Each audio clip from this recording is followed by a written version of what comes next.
So sa kondisyon ni Kenmark Carino, kung titingnan mo, malaki talaga ang potensyal at kayang-kaya na nito makatulong o matulungan ang Barangay Ginebra, lalo na bilang versatile big man na magbibigay nga ng karagdagang depth at ceiling sa front court ng team. Ilan sa mga pwedeng maitulong niya sa team, yung solid niyang depensa at pagiging rim protector. May taas itong 6'8" to 6'9" at may mahabang wingspan. Kung maaalala nyo, kasama ito sa PPA All Defensive Team noong kanyang rookie year sa Terra Firma, kung saan kaya din niya ito dalhin sa Ginebra para maging pader sa ilalim. Kung bibigyan siya ng desente at mahabang minuto, kaya din niya magpabago ng mga tira ng kalaban at magbigay ng mga blocks. Pangalawa, big wing na versatility sa sistema nitong si Coach Tim. Maliban nga kasi sa pagiging traditional center o power forward, kung matatandaan nyo minsan nang nagkaroon nga ng pahayag si Coach Tim dito, kung saan nakikita nga ni Coach Tim ang kanyang potensyal bilang isang big wing. Dahil nga sa may kakayahan siyang rumisponde sa labas at maliksi para sa kanyang laki, makapagbibigay siya ng magandang spacing sa opensa at flexibility sa depensa na paboritong gamitin sa Tatsulok o modernong sistema ng Ginebra. So maaasahan din itong backup at hustle off the bench. Ito yung big man na handa sa limitadong minuto at may taas na motibasyon matapos ng mga recover sa ACL injury. Kamakailan nga lang sa PBA Season 50 Governors Cup nitong July, nagtala siya ng crucial na 11 points, 7 rebounds at 1 block sa loob lamang ng 13 minutes laban nga sa koponan ng Blackwater Bossing. Ipinapakita lang nito na kaya niyang mag-step up kapag pinapahinga ang mga pangunahing manlalaro gaya ng mga kaposisyon niya like Japet Aguilar or Isaac Go.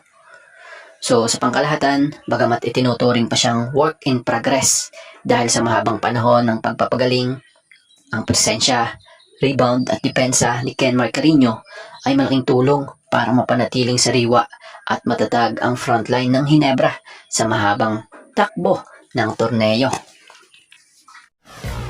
Tila maging si Yuki Kawamura, napabilib din sa naging debut game ng Mongolian superstar at former NBA Summer League player na si Mike Sharabjamts. Kung saan sa debut game nga nito, tinalo lang naman nila ang Japan team. So wag na nga nating patagalin pa, tara at atin ang talakayin at saksihan kung paano tinalo ng Mongolia ang Japan, katuwang ang kasalukuyan ngayong kinikilalang superstar ng Mongolia. So wag na nga nating patagalin pa, tara at atin ang talakayin at panoodin ang nangyaring ginawa nitong debut game sa naging laban ng Mongolia at Japan. So ang gandang laban ng Japan at Mongolia sa kanilang naging international friendly tune-up game para nga sa Nippon Life Cup 2026. Sa larong ito, nagwagi ang koponan ng Mongolia sa dikit na laban na nagtapos nga sa score na 67-65, kung saan pinangunahan nga ni Mike Sharabjamts ang team ng Mongolia, kung saan nagrehistro siya ng halimaw na debut para sa Mongolia na double-double performance na may 33 points, 14 rebounds at 7 assists. Ayon sa ulat, ang ipinadala ng Japan para sa seryeng ito ay ang kanilang Japan Team C upang magsilbing preparasyon at pagsubok sa kanilang mga bagong manlalaro. So tara't ating saksihan itong naging debut game din nitong Mongolian superstar na si Mike Sharabjamts.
So official na nga umano na si Cameron Clark na ang magsisilbing bagong import ng Converge Fiber Xers para sa PBA Season 50 Governors Cup.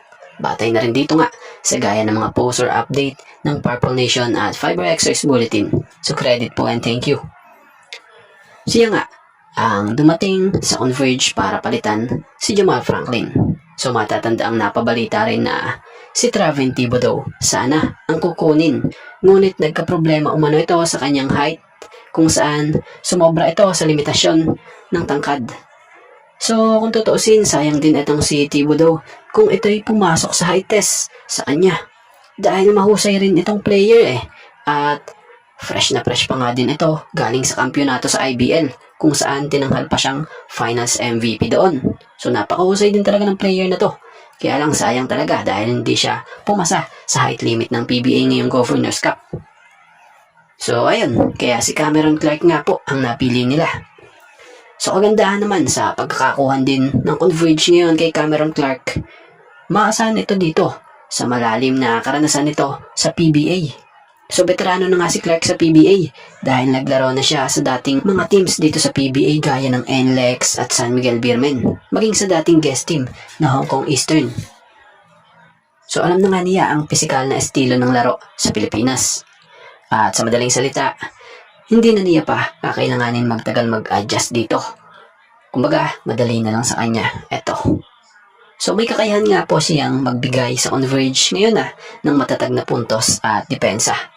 So matatag na laro sa ilalim ng basket at tamang sukat na pasok nga po sa height limit para iahon ang koponan mula sa kanilang talo. So yan nga ang ilan nga sa aasahan talaga kay Cameron Clark ng Converge.